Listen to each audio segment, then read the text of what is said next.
I always tell a story when I do these talks about there was a town built under a cliff. Town built under a cliff. And what does that mean? So there was a town that was built. Basically, there was a town in the New Mexico area where there's lots of cliffs and sharp corners. And there was one corner where the cars would go around, and it was a sharp corner, and on the corner was tell a story when I do these talks about there was a town built under a cliff. Town built under a cliff. And what does that mean? So there was a town that was built. Basically, there was a town in the New Mexico area where there's lots of cliffs and sharp corners. And there was one corner where the cars would go around, and it was a sharp corner, and on the corner was a cliff. And what would happen is the cars would go too fast, or they wouldn't negotiate the corner, and they would, you know, fall into the cliff, into the ravine, and blow up, and it was just horrible. And the town would send ambulances from the town, which is about 30 miles away. And by the time the ambulance would get there, the people would be dead. They couldn't help them, or they'd be so horrifically injured that they would die on the way to the hospital. So the town got together and said, we got to do something about this. And what they did is they decided to pass a tax, and they were going to build an ambulance corps in closer to the cliff, down lower. So when people did go over the edge, they could be there and be there quicker to help them. And they passed a law, they got taxed, they built this building there. And sure enough, certain ambulance drivers were put in there, and they waited. And when people came off the cliff, it was much better. They could get to them quicker. They were able to save some lives, but some of the lives were lost on the way to the hospital. It was a 30, 40-minute drive, and they needed to do something better than they were doing there. And they had a referendum, and the community agreed that they would pay their tax money to build a better triage center, somewhere where people could at least be stabilized before they transport them to the hospital. And they did so. And as they built this triage, it was getting a little larger, and they needed some people there to man it, and some staff and some people to do cleanup and infectious disease and other things. But they were able to save some lives because they could stabilize people before they would actually make it, have to get in the ambulance and go to the hospital. Well, that wasn't working as well as they were hoping. They were still losing people. And a referendum was passed by the community, and they made a decision to build a full-fledged hospital at the base of this cliff. And it made sense. That way they could help people, they could rehab them, get them stronger, get them better.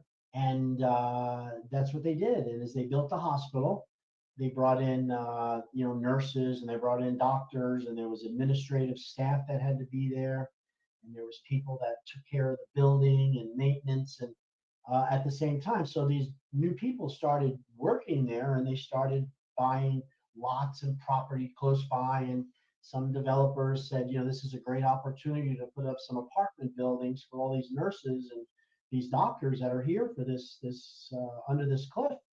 And so nurses have children, and children need school, and they brought a school in there, and they also had playgrounds, and they needed recreation, so they built up movie theaters, and of course they needed some stores for food, and they built several stores. Had come over, other businesses in the area saw the opportunity, and they came and built their own businesses there because they could see that this was a new upbuilding area there that people were moving into in order to help the people that are coming off this cliff. And a whole town gets built underneath this, supported by the injuries from people driving off the cliff. And somebody came along, I like to say a chiropractor, but probably not. And he looks over and he goes, why don't you put a fence up or a guardrail up along that cliff, and or alert people that there's a cliff and force them to slow down or something to stop it? Town was horrified. Well, that's misinformation. What do you mean? Walls don't work. They'll still go over it. They'll bust through it to get through it. Yeah, but it might help. Yeah, well, you know what? You're a kook.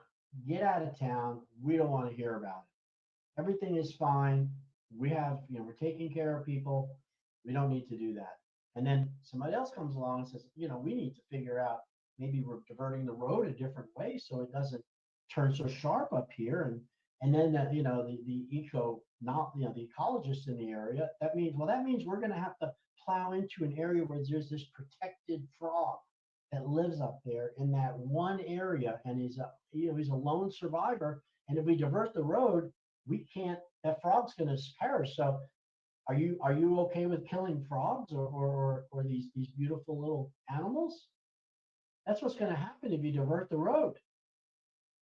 In other words, everybody fought it, and they never corrected the curve. They didn't put up a fence, and to this day, that town is still there, making money, surviving, building economy off of a cliff where people are perishing. Now, obviously, that's a fictitious story, but you know what? There's a lot of truth in that. You know it, and I know it. Medicine is big business. And I did a little research. I went on Chat GPT and I said, give me the top 10 most successful business models in America today. Top 10. Income, people being employed, and such. You know what number one was? Hospitals. Yeah, hospitals. Number one. Number two was toiletries and over-the-counter medications and things you would buy at the store on your own for health and for personal care. That's number two. Number three was the pharmacological big pharmacies. No, not big pharmacies, but big pharma. Pfizer, this drug industry is number three. You know what number four was? Health insurance, to make sure that you got the money to pay for all of the sickness and the drugs and all the toiletries, the things you need. That was the top four. I didn't go past that. So this town under a cliff is true, but that is a problem. All right. It's not the doctor's fault, I got you guys. The business of medicine has lost touch with what it really takes to help a patient get well. That is teaching and motivating, prevention and wellness. The Latin definition of doctor is teacher, not prescriber. Doctors are overworked, mostly underpaid, swimming in the fear of medical malpractice, the bureaucracy of insurance, Medicare, managed care, not to mention whenever you speak up against the government issued healthcare and government issued drugs, you will be definitely ostracized and pushed out of the system just by questioning it. For every new drug approved by the FDA, several drugs are taken off due to the harm they're causing. They're so inundated by sick people, they don't have the time or the chance to teach prevention or motivate wellness. Well,